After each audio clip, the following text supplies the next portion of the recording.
Good morning to you. It is Saturday, December 3rd. I'm Abby Huntsman. Did you hear the news? There is an international crisis on our hands. Well, at least that is what the left is saying. President-elect Donald Trump takes a phone call from the president of Taiwan, and the media goes insane. What they're saying and what it means. Straight ahead. That's right. And we traded him for 5 of the Taliban's worst. But this morning, Army deserter Bo Bergdahl wants a taste of freedom himself. He's begging, of course, for a pardon. And he was the last best hope for the chairman of the Democratic Party.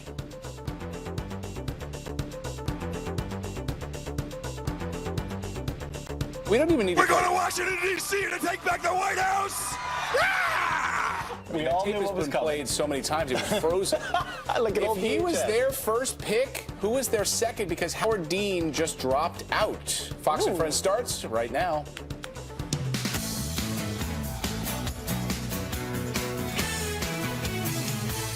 She's up all night for good fun. I'm up all night. It's only 6 in the morning. But I don't he's even know what excited. that was. He slipped a disc. Hey, good morning, everyone. Welcome into Fox and Friends on this Saturday morning. Abby, Pete, Clayton, nice to see all of you. Good to be here today. Good to see you, too. Yeah. All right, so let's dive into it. Last night I was with the kids at the zoo. You know, there was a Christmas tree lighting thing, and they like decorate the whole zoo. And I got I got an alert sent to me on my watch from the New York Times app, as if this was breaking news. It was a huge story last night, enough that they would send me an alert on my watch that the world was about to end because how Trump's calls to world leaders is going to upset decades of diplomacy because of taking a phone call from Taiwan. Well, that's exactly right. So we've got a long relationship with China, with the island of Taiwan, which we've had strained relationships with. We have a one China policy. We can get into the details. We don't have to. But the reality is, Donald Trump took a phone call from the president of Taiwan, and she was newly elected and a little bit more independent-minded. And you know, as he has, he's entertaining world leaders as they come across. But if you listen to the media coverage of that conversation, Pete, I thought you'd think the world was ending. I was just going to say, I thought the world was coming to an end. I was getting watch alerts. What the heck? I was at dinner with my parents last night, too, and I saw it was trending on Twitter. And you mentioned the New York Times headline. This is from Politico saying, bull in a China shop. Trump risks diplomatic blow-up in Asia. L.A. Times. Did Trump just cause a diplomatic crisis over Taiwan? And then, of course, CNN. Trump risks showdown with China after call with Taiwan. And then Democrats, of course, jumping right on this. And Senator Chris Murphy tweeting this. What has happened in the last 48 hours is not a shift. These are major pivots in foreign policy without any plan. That's how wars start. But then Donald Trump defending all this. Look, he said, like, this was just a phone call. She called me to congratulate me on becoming the president of the United States. It was a simple, nice phone call. He said this, the president of Taiwan called me today to wish me congratulations on winning the presidency. And he also congratulated her on becoming the president. And he also noted in this second tweet that it's interesting how the U.S. sells Taiwan billions of dollars of military equipment, but I should not accept a congratulatory call. There's a tap dance on Taiwan. We have a relationship with China. China doesn't recognize Taiwan as an independent island. Taiwan wants more freedom from China. It's a lot. It's very complicated. But we defend their We've defended their sovereignty in the past. A guy like Chris Murphy, listen. He fancies himself a foreign policy intelligentsia, as does the New York Times and everyone. Listen, he's the president-elect. He's taking phone calls from foreign leaders. He's not going to start World War III. He's having a conversation with people that are reaching out to him, and now's the time to do it if you're going to have those conversations. Yeah, I think everyone spent a lot of time. I spent a lot of time living over in Beijing. Yeah. I think everyone needs to calm down because I think this is an example of what has played out over this entire campaign. The minute that Mr. Trump does something a little bit different than what we've seen in the past, which is also the reason why many people like Mr. Trump, they go in this frenzy and they make it sound like this world is coming to an end and we're starting World War III. Let me just clarify to everyone listening out there, we are not going to war. Nothing is probably going to happen from this. If anything, I think many people find this sort of thing refreshing from President-elect Donald Trump, because you think about Taiwan and their values and how they're much more lined up with American values. That being said, he's not sworn in yet. I think once you get into office, you've got to get a better understanding of China-Taiwan relations, because it is, as you mentioned, a very delicate balance. They're our #1 trading partner. You want to make sure. But he was critical of China throughout the entire campaign, so he's not afraid. I think the media wants to paint him as a little bit of a loose cannon. Where's he going to go? What's he going to do? Is he going to take phone calls from Taiwan now? This is out of control. Or this headline is, Trump sides with a free, democratic country, small d democratic country, communists freak out. Right. I mean, in what world is that actually a bad thing. I understand the trading partner side, but they're trying to discredit him, which is exactly what it is. He's taking phone calls, engaging in a conversation, and a little bit of uncertainty, a little bit of a shuffle. He's a negotiator. You want to set those terms. You don't want China to think you're going to fall into the old patterns. And I think that's part of it too. He's not taking this phone call by accident. He's receiving it, appreciating it, I'm sure. But he knows what he and his advisors know what they're doing. Also, what about when President Obama renewed relationships with Cuba? Do you remember that? Just recently? Right. Was there this hysteria? No, I mean, the left I'm just was wondering, praising him for it. because I always try to put Mr. Trump in someone else's shoes, like a past president, and how the media responded to that to get a better sense of the hypocrisy. Okay. And you want to do that? point. Let's do that on this next story, because I think this point. is interesting. And over the past few days, obviously, the Carrier story out of Indiana has made headlines. And I think it's interesting to watch how the left has responded to this story, because this is particularly the area where the left praised President Obama in sort of picking winners in jobs, right? He was Solyndra, picking different solar companies. And the left, I've seen over the past few days, has actually been praising President Trump, or President-elect Trump, for this move in the Carrier plants. But then you have people like Sarah Palin coming out, writing opinion pieces, slamming President-elect Trump for this move to trying to save jobs, saying that this is crony capitalism, that the government should not be in the business of picking winners and losers and these sort of backroom deals. Well, President-elect Trump is at it again with another company this morning. No, listen, you can make arguments both ways, and people have. But the reality is Donald Trump became president-elect, made phone calls, and Carrier is keeping jobs here. And people like that, want that. They want those jobs here. He tweeted yesterday about another company in Indiana, which is about a mile down the road from Carrier. It's called Rexnord. And he said this of Rexnord, and I believe they manufacture rollerball bearings or bearings, of Indiana, is moving to Mexico and rather viciously firing all of its 300 workers. This is happening all over our country. No more. So he hasn't talked more about what that's going to mean, but the signal is still clear.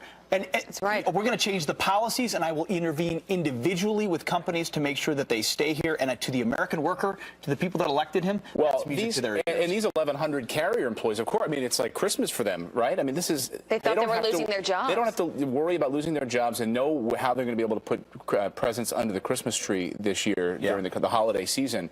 But it is interesting to see what sort of deals. Is the president-elect going to be doing this all over the country individually with different companies?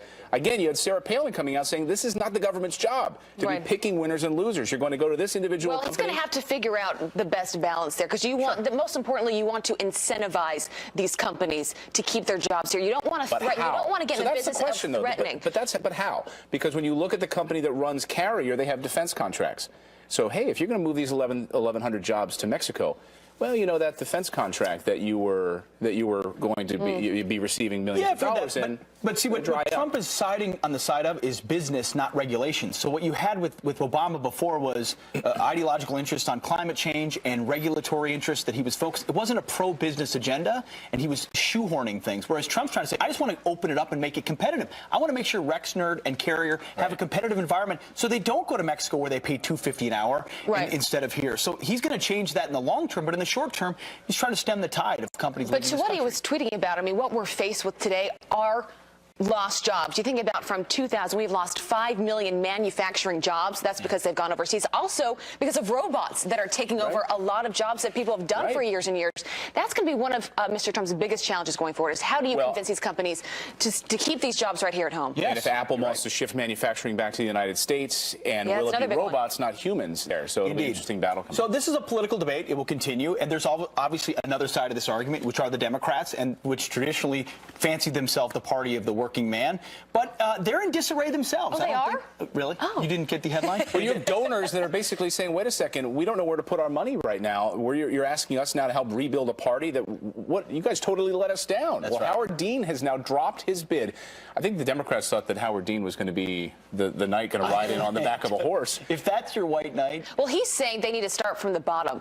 Yeah, he's saying, you know what, you got to get rid of these top guys. Right, we've hit rock bottom as a party. You've got to get someone that can build it up from a grassroots level, which I think he's right about that, because that's where they got it all wrong in this last campaign, was the grassroots level. Of course. No, they've hit rock bottom. He's hit rock bottom because he dropped out himself. And their number two in Keith Ellison is now under question, very much so, for comments he's made, anti-Semitic comments that he's made about Israel and Israel, the conspiracy that they're controlling our foreign policy. We're going to get into that a little bit more in the show. He's a far left hardliner who's been associated with far left groups, including anti-Semitic groups, made comments about having a segregated state in the South in the past. And as a Minnesotan, I'm familiar with Keith Ellison. The guy is on the fringes and associates with some, shall we say, interesting groups. They need to start fresh. Yeah, that's not a fresh start. Yeah, I think you're right about that. Always better to start fresh. Let us know your thoughts on all of these things we've been talking about this morning. Friends at FoxNews.com. We're going to have a great debate about it later in the show. A lot of news going on this morning. We do have some other headlines to get to, beginning with a Fox News alert. And this is a sad story. A horrific bus crash in Texas, smashing into an 18-wheeler, sending at least 8 high school cheerleaders to the hospital. They were returning home from a football game in West Texas, and 2 of those teens now in critical condition, 2 others in serious condition. Texas State Troopers are on the scene right now trying to figure out what exactly went wrong. We'll keep a close eye on that one.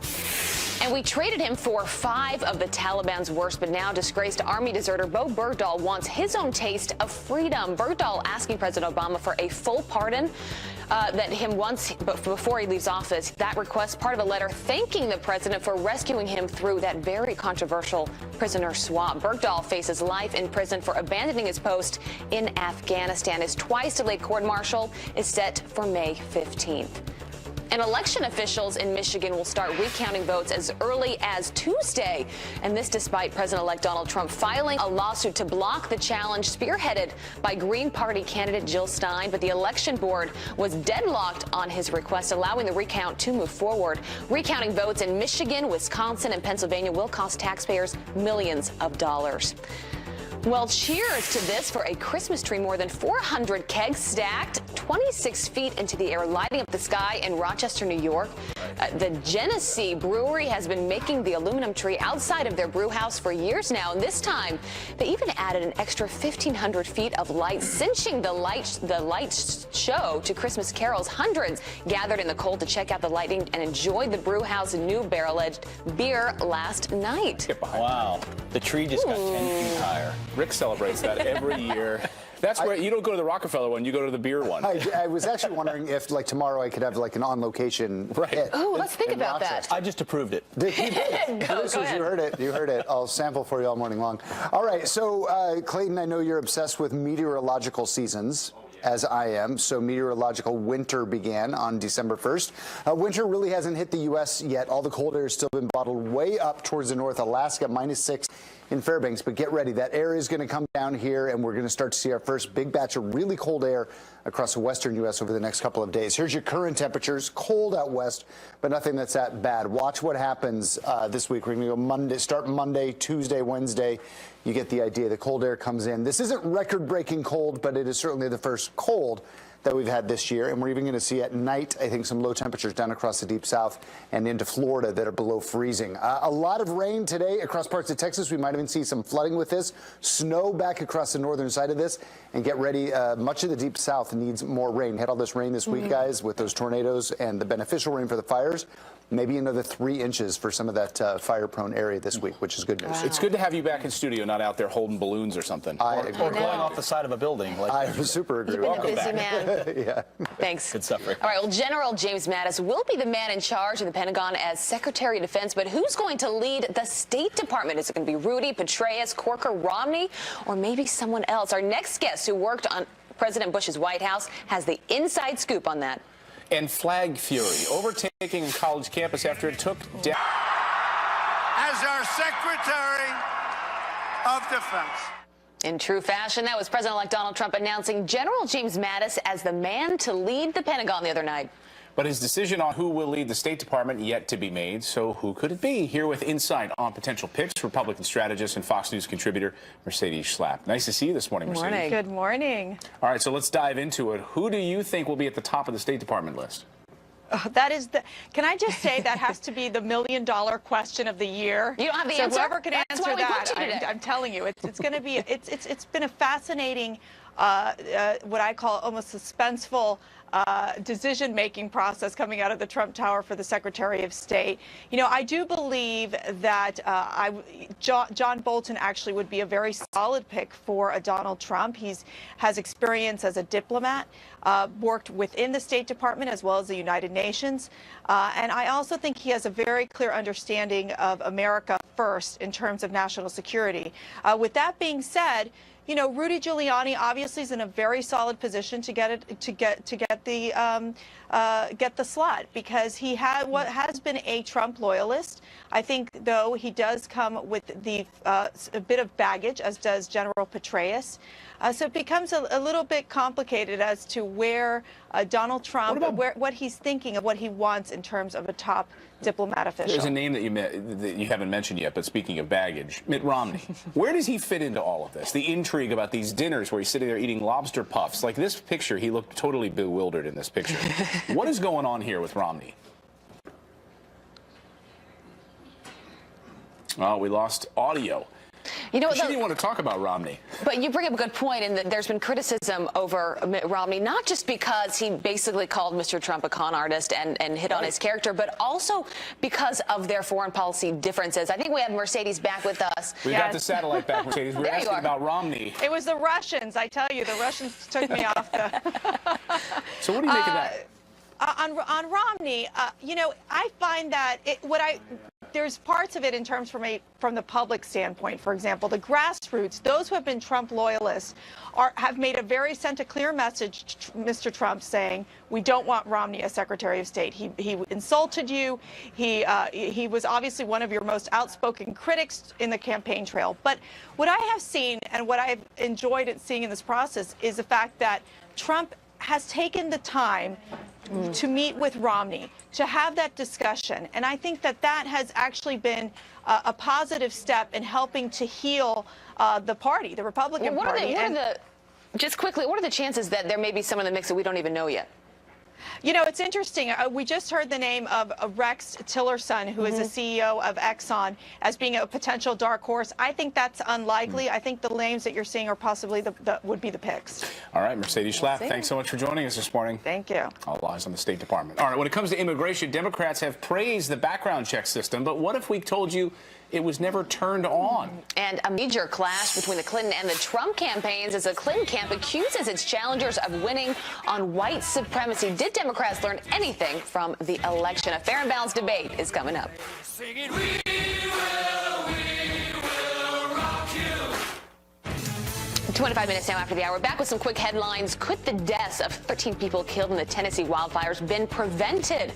Authorities now under fire for never setting the evacuation alert to cell phones. The National Weather Service saying evacuations are not included in the wireless emergency alert system, but officials say they are looking at making changes.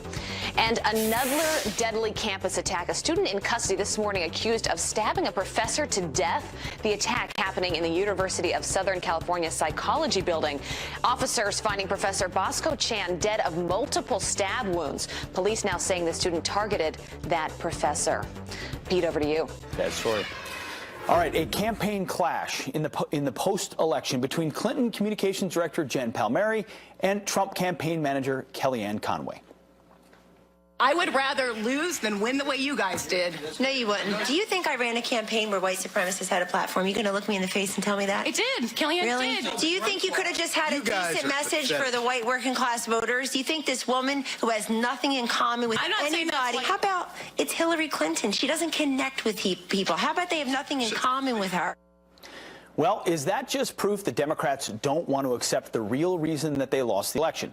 Here to debate for a fair and balanced debate is Trump supporter Brunel Donald Che and 2008 campaign advisor and Fox News contributor Jahmu Green. Good morning to both of you. Brunel, I want to go to you first. Good morning. Have they not learned? Good morning, and God bless you as well. Have they not learned the lessons of this election, or are they, are they going to go on in perpetuity blaming it on race? They have not learned the lesson. Donald J. Trump, our president-elect, and Mike Pence, our vice president-elect, ran on a campaign of bringing Americans together. They ran on a campaign of America first, and that is why they won. They did not divide us up as we have been divided up in the last 8 years.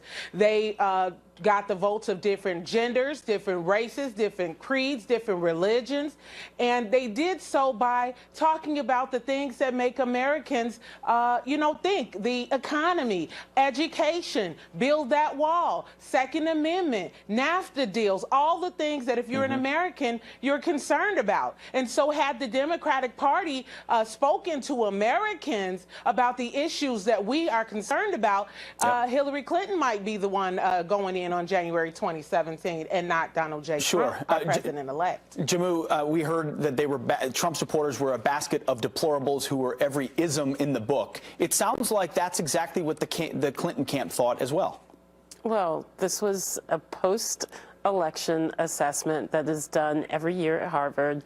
I think it makes perfect sense for people who gave 2 years of their life and more years probably for many of them to an effort that actually had more voters vote for their candidate than the person who won. Around 2.5 million, I think, is where we're at. Well, in the wrong places, right now. but sure, yes. But it makes perfect sense for them to still be passionate about the issues that they thought weren't covered or how they were covered. What we need to do right now is move forward as a country that is not divided, and that's where I agree with Brunel. I mean, passion is one thing. Passion is one thing, but is there no introspection? Is there no reflection that, hey, maybe we had a flawed candidate or a flawed approach, or we weren't talking on the issues? Instead, they're blaming the other side of racism. No introspection at all? I think there's a lot of introspection that's going on and should go on both sides, should go on within the media. But when it comes to assessing what we just went through with the 2016 presidential election, it would be completely flawed to negate the impact of white supremacy. Okay, so Brunel, if I may respond to that, please. What I would say is this. Steve Bannon is a patriot. He is an American citizen who saw our jobs going overseas, leaving our country. He saw that Americans were being mistreated, treated like second-class citizens in our country, and he got on board the Trump train. The same reason I got on board the Trump train. I wanted to put America first. So did Steve Bannon, okay? The only party that I believe that he is concerned with as a nationalist is the TPCC party. Tired of politicians, corruption, and classism. If that makes him a racist, if that makes me a racist, then sign me up. But Americans, we're tired of the dividing. We're tired of the hurt. We want to heal, and that's what we're going to do under our Vice President-elect and our President-elect Donald J. Trump. We're going to move forward in the future as Americans, as a nation, healing. Jammu, we only have a couple of seconds here, but how would you respond to that? She's saying we're appealing to the common values and virtues. That's not racism. Yes. Look, no. I mean, it's hard to respond to a diatribe like that.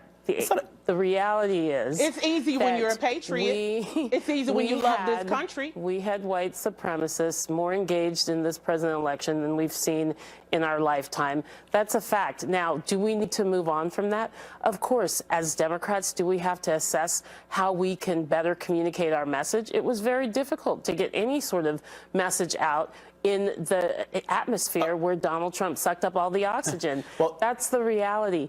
That's not what we should be talking about this morning, though. I think we should be talking about how we move forward responsibly. And unfortunately, we're not seeing that level of responsible we're gonna have to leave it right there. Jammu and Brunel, thank you very much. God bless you and God bless America. God bless you both. And God bless America. Amen. Indeed. Thank you very much. Thanks for joining us this morning. Oh, God. All right. Thank you for having us. You can say the New York Times was a little biased during the election season. You know, we just talked about bias in coverage. Maybe there was an organ of the media that was a little bit biased toward Hillary Clinton, and it's called the New York Times. And our friend Tucker Carlson just confronted their editor about it. Democrats, students, and foreign allies face the reality of a Trump presidency. Now, if you substituted Trump presidency with, I don't know, terminal cancer diagnosis, it would not change the meaning of this. The only way Tucker Carlson knows how to do it in style. Wait until that editor's response next. And it's a 25-year tradition now in danger of going extinct. Nearly half of the graves at Arlington National Cemetery could go without a wreath on Christmas.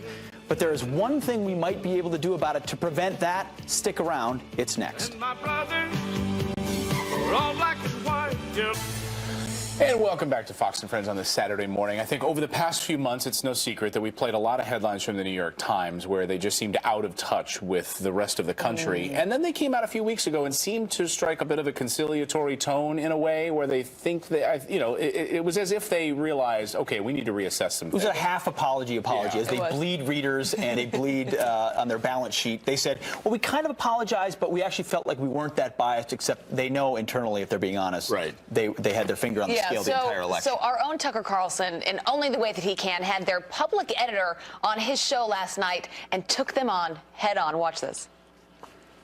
It makes no sense to me in terms of what the New York Times claims it is and wants to be. And as you say, their business model. Why would you cut off half of America and make them feel like this is not their New York Times? That comes from being in New York, being in a certain circle, and seeing the world a certain way, not being in touch with people who don't live like them or don't live in cities, and who are the ones that elected like Donald Trump to the presidency. Now, when you say that the journalists who walk in the front door of the Times building are doing their best to be fair, I would believe you, except I know for a fact that's not true because I read their Twitter feeds. Here's one. This is November 15th. Pardon me for asking, but what qualifies Jared Kushner to have a seat at the presidential table? There's Eric Lipton, another reporter. White House's QVC. It has started. Here's Peter Baker. For a new president from reality television, a cabinet selection that resembles a pageant. Are you kidding? These are news reporters saying this stuff? Everybody's going to have their personal political views. We all do, but they ought to be personal. And if you sign up to be a journalist, then that's what you ought to be. Interesting. I mean, I gotta be honest. I mean, she was fairly forthright at the beginning in saying, "Hey, we do live in a bubble. You live in New York. You see the world differently from Americans that elected Donald J. Trump." In a high-rise building in a New York City skyscraper, looking down on the rest of the world. Yeah, it's a different world out there. Can you imagine that job, though? The public editor of the New York Times. Your job is to look at the reporters and the coverage of the paper and critique it, and you realize how wrong you got it, and you got to listen to everyone at the paper when the paper's been so biased, and you know it, but they employ you. Not an easy And that's why Tucker Carlson's so good, because he digs a little deeper. Says, well, hold on a minute. Let me just go through their actual Twitter account. I'll read them publicly exactly what they've written. I love it. That was well done. Well done, Tucker Carlson, as always. All right, we do have some other headlines to get to, and we start with this: an embarrassing flaw in the U.S. immigration system so bad that it now has all new citizenship ceremonies on hold. The chairman of the House Judiciary Committee, Bob Goldlatt, demanding an immediate investigation after immigration officials found what's being called a major security flaw in the electronic system used for background checks. And apparently that system has failed for a number of people seeking citizenship. Goldlatt is now asking Homeland Security to find out just how many people have slipped through the cracks.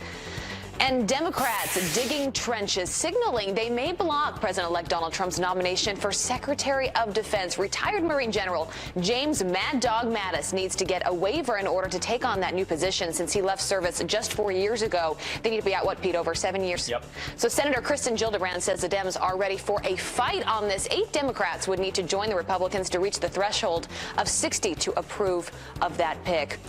And this is a story that sparked national outrage. The college that banned the American flag from campus now flying our symbol of freedom once again. The president of Hampshire College in Massachusetts first lowered the flag to mourn Hillary Clinton's election loss, then later took down that flag after it was set on fire when President-elect Trump won. But after 2 weeks of protesting, the president did change his mind, saying the flag can, in fact, fly at full staff, but only because he wants hate threats to stop. So they use the flag to mourn. It sounds like she died. That looks like a hate threat right there. Yeah. Also, why do I not feel I hate like that story. Why do I not feel like James Mattis is scared of a trench from Kristen Gillibrand? I think it'll be okay. Yeah. I think so, too. I think you're right about that. Fine, yeah. All right, well, it is a 25-year tradition, and now it is in danger of going extinct. Tens of thousands of graves at Arlington National Cemetery could go without a wreath on Christmas. But you can change that. And here to explain is Wayne Hansen, a Vietnam vet and the chairman of the Board for Wreaths Across America. Sir, thank you for joining us this morning. It's such an honorable mission that you have. Tell us about what you do and the shortfall that currently exists. Well, as you know, Wreaths Across America is a nonprofit organization that reaches out to honor and remember our veterans buried not only just at Arlington, but in 1,200 locations across the nation. But our concern right now is with Arlington. I consider that our nation's national cemetery.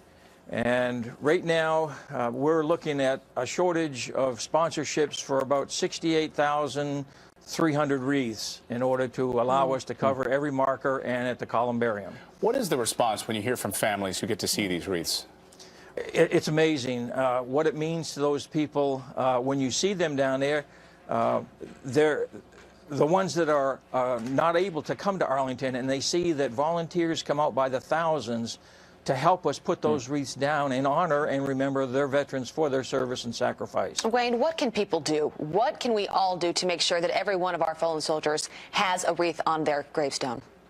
Right now, it's just a matter of reaching into those purses and pocketbooks and taking out $15. It's only $15 to sponsor a wreath, and we need a little over 68,000 more sponsorships to make sure that all those wreaths coming down from Maine will be placed on those markers at Arlington and that nobody will be forgotten. If you go over to foxandfriends.com right now, we have very generous viewers who will support for that flag alongside the American sniper Chris Kyle. He's here with what those protesters don't understand. And you've heard about President-elect Donald Trump delivering on a campaign promise to save 1,100 American jobs at the Carrier plant in Indiana. But wait until you hear one of the personal stories from one of those workers and what it meant to him personally. It's an incredible story, and that's next.